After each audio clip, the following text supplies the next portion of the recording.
The media channels, when I say media channels, I don't mean the media as we understand it is various mediums which come to you through the print, through the digital, through social media, through activity that you see, all that kind of medium shapes your beliefs.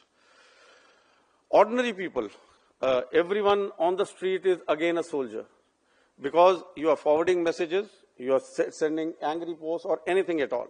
So that is, everyone unwittingly or deliberately is part of that system. We talked of the two speakers before, we talked of the multi-domain operation, so I will not talk about it. All that I would want to say in Indian context when we look at it, the physical domain and the supporting domain are looking at affecting the cognition of person, the decision makers across when you talk of operations. However, at the larger sense, it is the cognition of the entire nation or the population or the target population that you want to address. Every domain actually ultimately aims to influence the human decision. You take any war or anything, it is about making the enemy or the adversary submit to your will and not anything else. How you make him submit is your ingenuity. Whether you do it only through the social media, which we have seen in the, these precedences in the past couple of years, or you make them do with minimum action or full-scale war. So that is the ingenuity.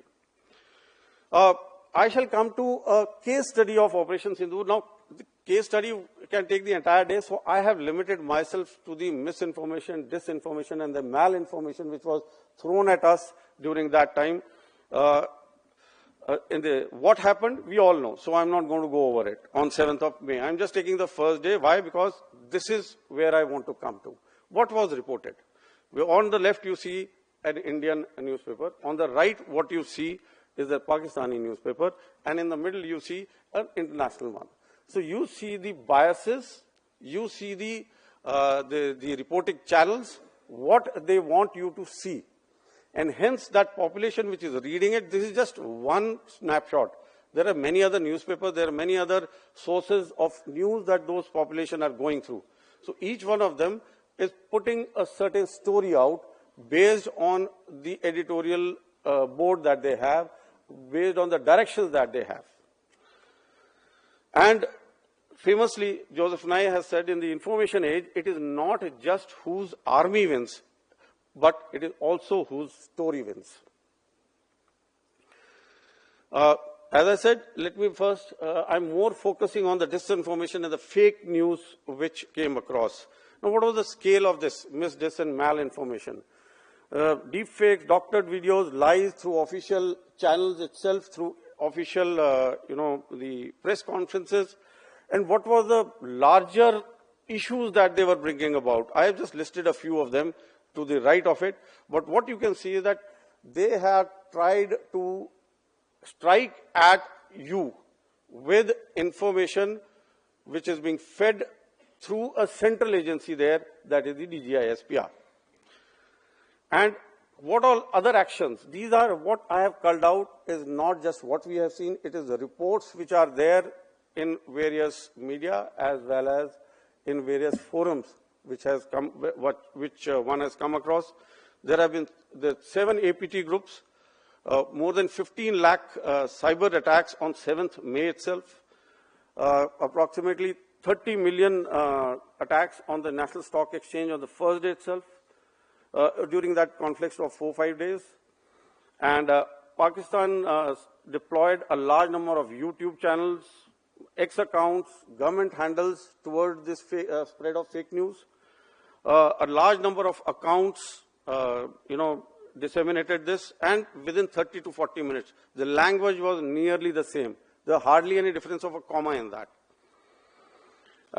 There were more, we had analyzed a few threads, more than 1 lakh videos were generated from the same 43 threads of similar kind. They try to influence through what we call today the influencers. We all know the Jyoti Malhotra case very well.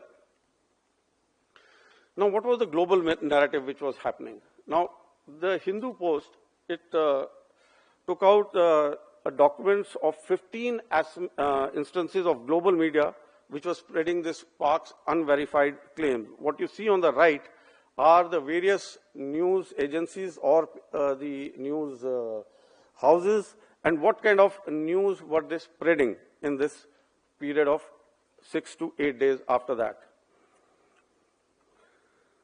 And we also went into details as to who's doing it for them. And there we traced their origins to a large number of these Pakistani journalists embedded deep into these various media houses and the agencies over there. And has it stopped? It continues. If you see the panels on the top, from 7th May onwards, even now on 14th Jan, and even today in the morning, we have another doctored video which is out. And in the past 4 months itself, the ADG Stratcom itself has, called out 217 deepfakes, of which 164 relate to Army, the CDS 9, Chief of the Army Staff 23, the Chief of Air Staff 4, and the Chief of Naval Staff 3. So today, when any of the chiefs speak at any forum, within half an hour you have a perfectly made AI-based fake, deep fake, in which they change only a little bit of it so that it looks authentic. You never know what the DGNO and the DG Air Ops have spoken today. Maybe in another half an hour you will see a deep fake of this itself.